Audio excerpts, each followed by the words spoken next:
Pero kung tutuusin, kung bilhin mo to, mga 1.5 to. 1.5 pesos. Ayan. Bago-bago pa. Ito Lancome makeup. For travel. Kung travel kayo, lagay nyo dito yung makeup mo. Ayan. Ganda, diba? Tapos meron pa isang bag. Ito. Backpack. Ang cute niya. Mahilig din kasi ako sa backpack.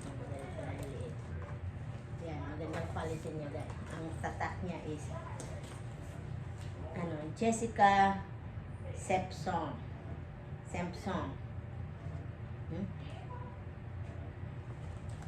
Wala din ko naman kilala yung niya. Pero maganda siya din, diba? Awawet. Tapos itong sandal ko. Yan yung takon niya ako. Ako lang to na 100 pesos. Ito 150 pesos. Ayan.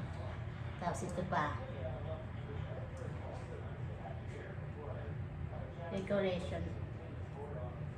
For 150 pesos din. I love it. Unicorn. Tapos ano pa yun nabili ko?